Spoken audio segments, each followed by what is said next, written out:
Sisters and brothers, the Lord be with you. And with your spirit. A reading from the Holy Gospel according to Luke.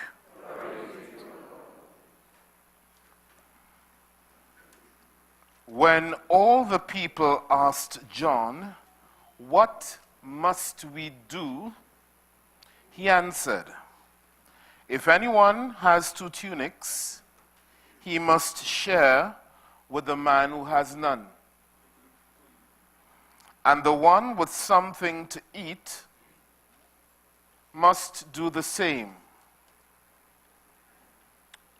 There were tax collectors too, who came for baptism. And these said to him, "Master, what must we do?" He said to them, "Exact no more than your rate." Some soldiers asked him in their turn, "What about us? What must we do?" He said to them, "No intimidation, no extortion. Be content with your pay." A feeling of expectancy had grown among the people, who were beginning to think that John might be the Christ. And so John declared before them all, "I baptize you with water, but someone is coming, someone who is more powerful than I am, and I am not fit to undo the strap of his sandals. He will baptize you with the Holy Spirit and the fire. His winnowing fan is in his hand to clear his threshing floor and to gather the wheat into his barn. But the chaff he will burn in a fire that will never go out." As well as this, there were many other things he said to exhort the people and to announce the good news to them. My friends, the good news of the Lord. Praise to you, Lord Jesus Christ.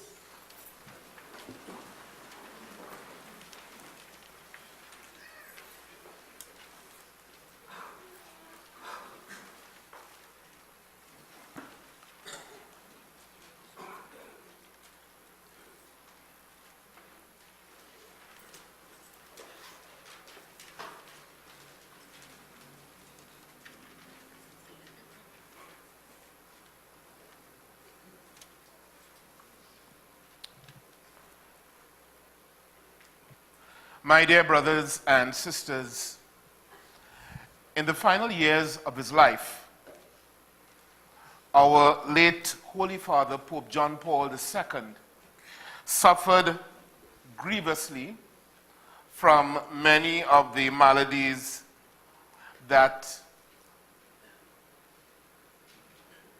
take place with old age.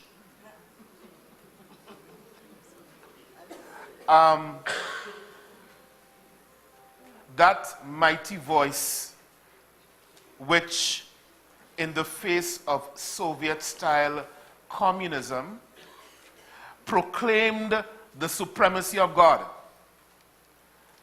That mighty voice, which defended the rights of the poor and the unborn, was reduced to a murmur. Do you remember?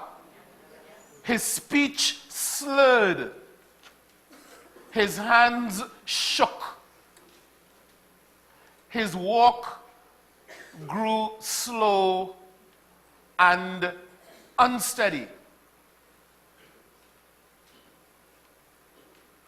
And many people watched on with horror and with pity, and they asked themselves, well, why doesn't the Pope retire? Why does he stay on? And yet, my dear sisters and brothers,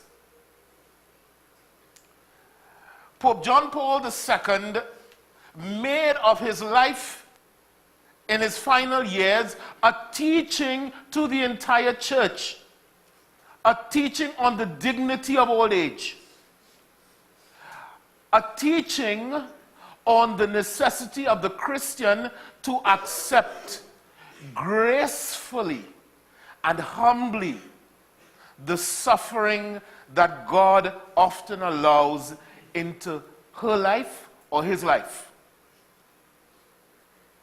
And as I remember these things, it strikes me that in his own time, Pope John Paul II spoke in the same powerful way as did John the Baptizer, who stands at the center of the gospel reading this morning.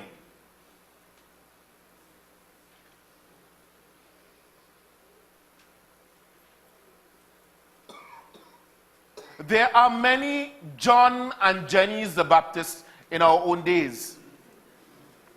And these are men and women who make of their own lives a teaching, a parable for others.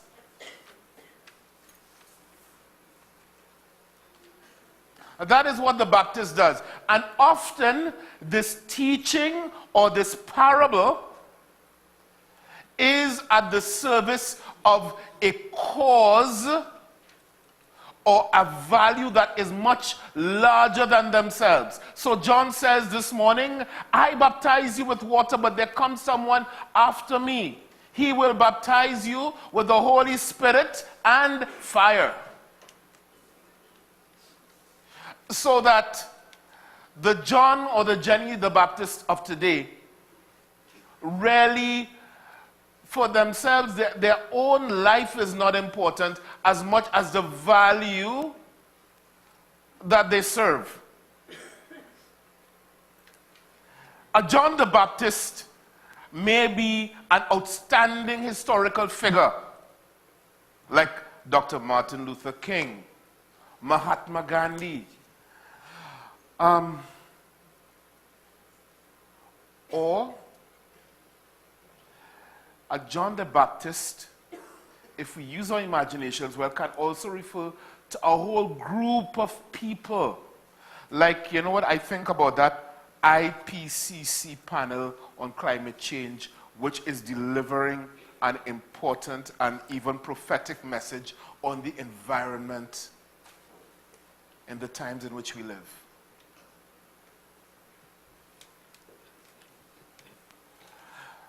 But I also want to say something today about the content of John's preaching. In his address, John speaks to a number of persons from different professions in his own time. And the value that runs through all of John's words is a value or a concept that is central in Catholic social teaching. I am speaking of the concept of justice. In Catholic tradition, justice is defined by the Latin expression suum cuique tradere. And suum cuique tradere, translated into English, basically means handing over to someone what is his or her own. So, John is saying to these different classes of people, lay claim only to that which you validly have a claim. So what does he say to the tax collectors and the soldiers? Let us read. And if you have your Catholic news, you can read along with me. He says, right. There were tax collectors too who came for baptism. And these said to him, Master, what must we do? He said to them, exact no more than your rate. Some soldiers asked him in their turn, "What about us? What must we do?" He said to them, "No intimidation, no extortion. Be content with your pay." I wonder for how many of us is that good news. Be content. So that by claiming from our customers only that to which we are entitled, we are in the very same instance giving over to them what is due to them, which is a fair price.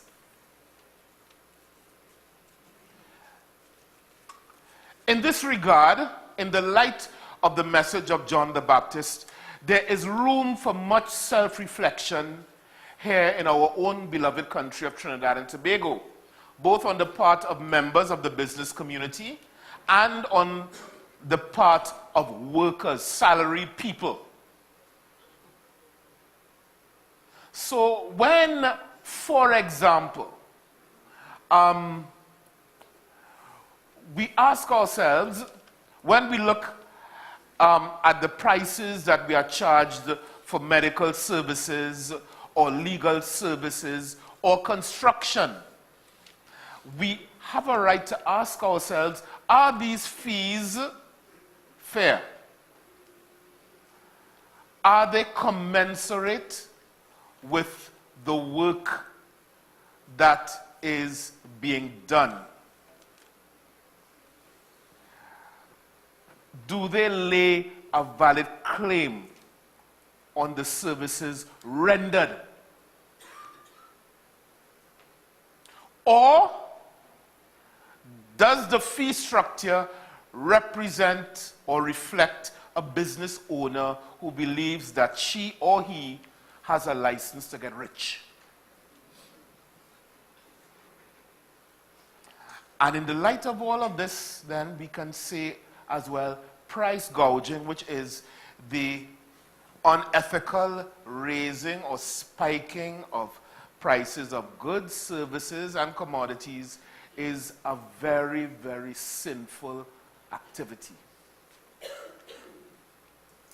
On the part of workers, especially those of us who are unionized, a very, very good question in terms of justice is the point of my union activity getting the maximum pay for the minimum work?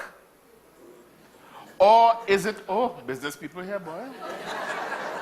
Or does it reflect some kind of interest in the industry which I serve? My dear friends, these are the questions that John the Baptist leaves for all of us. The question of justice in society, of each of us claiming only what we are entitled to and giving other people what they are entitled to, is a question that is live and relevant for contemporary Trinidad and Tobago. My dear sisters, my dear brothers, as we end this homily this morning, let us allow the words of John the Baptist to resonate in our hearts. Let them cause us to reflect deeply and, if necessary, to be converted to the ways of justice,